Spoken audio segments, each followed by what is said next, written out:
اعوذ باللہ من الشیطان الرجیم بسم اللہ الرحمن الرحیم من یشفع شفاعتا حسنتا یکن له نصیب منها ومن یشفع شفاعتا سیئتا یکن له کفل منها وکان اللہ علی کل شیء مقیتا وَإِذَا حُيِّيتُم بِتَحِيَّةٍ فَحَيُّوا بِأَحْسَنَ مِنْهَا أَوْ رُدُّوهَا إِنَّ اللَّهَ كَانَ عَلَى كُلِّ شَيْءٍ حَسِيبًا۔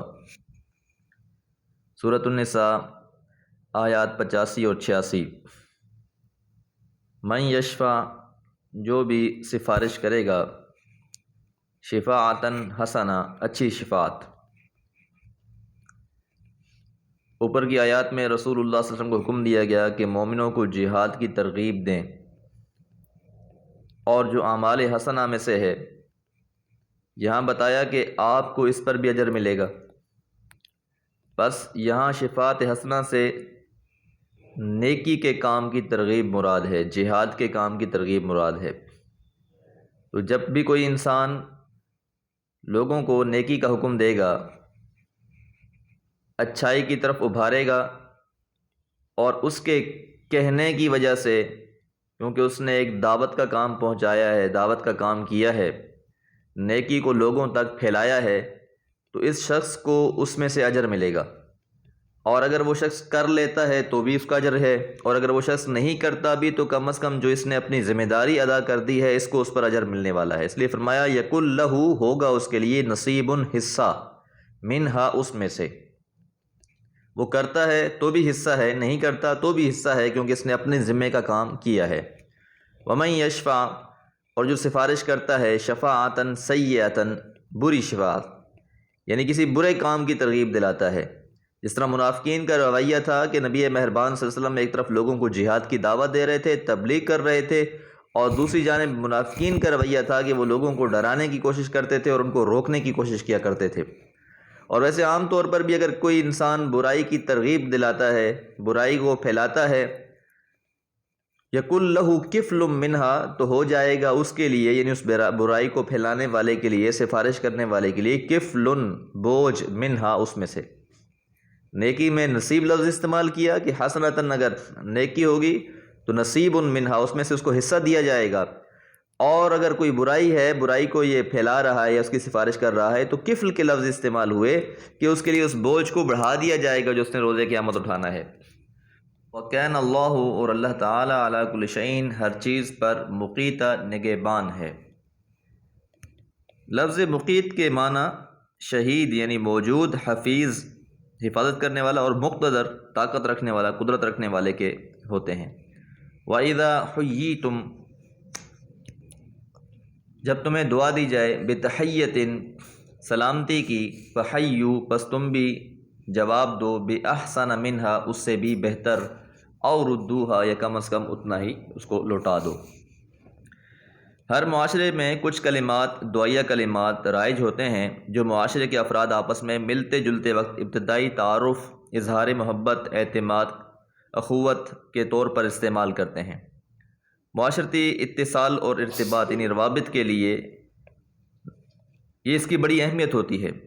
معاشرے کے افراد خواہ ان کے اندر کتنی ہی دوری اور بیگانگی ہو، لیکن آپس میں ملتے ہیں تو کوئی نہ کوئی ایسے کلمات، حال وال پوچھنے کے لیے، جس طرح عربوں میں بھی کچھ کلمات تھے، جس طرح وہ کہتے تھے حیاک اللہ، اللہ تمہیں حیاتی دے، اہلاً و سہلاً، مرحبا، خوش آمدید، مختلف الفاظ طرح کے۔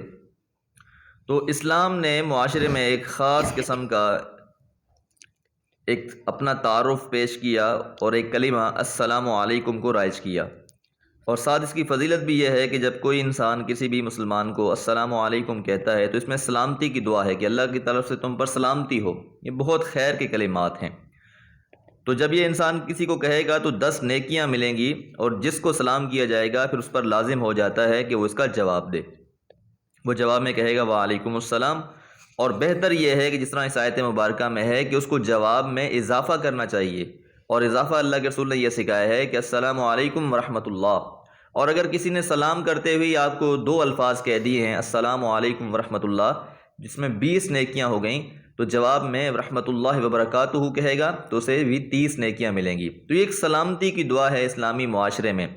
اور اگر کوئی سلام کا جواب نہیں دیتا تو اس کے دو ہی معنی تصور کیے جاتے تھے۔ پہلی بات یہ ہے کہ آپ نے کسی کو انجانے میں سلام کر دیا، اس نے جواب نہیں دیا تو اس نے آپ کا سلام قبول نہیں کیا، وہ آپ سے ناراض ہے۔ نمبر دو کہ وہ ہے تو شخص خود مسلمان نہیں ہے جس کی وجہ سے اس نے آپ کو جواب نہیں دیا، یا نمبر تین کہ اس نے آپ کو مسلمان نہیں جانا، اس لائق نہیں جانا کہ وہ آپ کو جواب دیتا۔ تو بہرحال اسلامی معاشرے میں اس کی اہمیت بہت زیادہ ہے کہ جب بھی کوئی سلام کرے تو اس کو سلام کے جواب میں وعلیکم السلام ورحمۃ اللہ کہنا چاہیے، اور جتنا لمبا وہ جواب دے گا اتنی ہی اس کے لیے نیکیاں ہوں گی۔ لیکن یہ یاد رہے کہ حدیث میں یہ تین ہی الکلمات وارد ہیں، السلام علیکم ورحمۃ اللہ وبرکاتہ، وعلیکم السلام ورحمۃ اللہ وبرکاتہ۔ اس کے علاوہ جو ہمارے معاشرے میں اضافہ کر لیا جاتا ہے اس کا سنت سے کوئی تعلق نہیں ہے۔ اسی طرح سلام کرنے کے کچھ اور بھی آداب ہیں کہ اگر کوئی شخص گزر رہا ہے اور کوئی وہاں پر بیٹھا ہوا ہے تو گزرنے والے کو چاہیے کہ وہ سلام کرے، اور اگر کوئی شخص سواری پر ہے اور دوسرا پیدل ہے تو سوار شخص کو چاہیے کہ وہ پیدل شخص کو سلام کرے۔ اسی طرح اگر بہت سے لوگ ہوں، جماعت کی صورت میں اکٹھے جا رہے ہوں، تو ایک شخص السلام علیکم کہہ دے گا تو سب کی طرف سے کافی ہو جائے گا، اور جواب میں بھی اگر بہت سے لوگ اگر بیٹھے ہیں کسی مجمع میں تو ایک بھی جواب دے دے گا تو یہ بھی ان کے لیے کافی ہو جائے گا۔ اور سلام کرنے کی فضیلت اس لحاظ سے بھی بہت بڑی ہے کہ رسول اللہ صلی اللہ علیہ وسلم نے فرمایا کہ من بدأ بالسلام فهو بریء من الکبر، کہ جو شخص سلام کرنے میں پہل کرتا ہے، السلام علیکم کہتا ہے، اس کو اپنے لیے عار نہیں سمجھتا، چاہے بڑا ہے چاہے چھوٹا ہے، ہر کسی کو سلام کرتا ہے، تو ایسے شخص کو اللہ کے پیغمبر نے فرمایا کہ وہ تکبر سے پاک ہے۔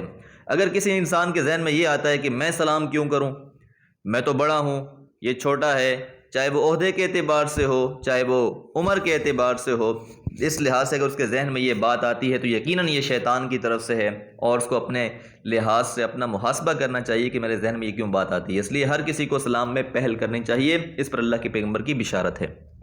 ان اللہ، یقیناً اللہ تعالیٰ، کان علی کل شیء، ہمیشہ سے ہی ہر چیز کے بارے میں حسیبہ، خوب حساب رکھنے والے ہیں۔ اللہ تعالیٰ کو ایک ایک عمل کا، ذرے ذرے کا خوب پتہ ہے، اس لیے انسان جو بھی نیکی کرے گا چاہے چھوٹی ہی کیوں نہ ہو اس کا بہت بڑا اجر اللہ کے ہاں پائے گا۔ اللہ سے دعا ہے کہ اللہ تعالیٰ ہمیں بھی کثرت سے سلام کرنے والا اور اس کا جواب دینے والا بنائے، اور آپس میں محبتیں پیدا فرما دے اللہ تعالیٰ، اور بغض و عناد اور جو آپس میں رنجشیں اللہ تعالیٰ اس کو ختم فرما دے۔ وما علیہ الا البلاغ۔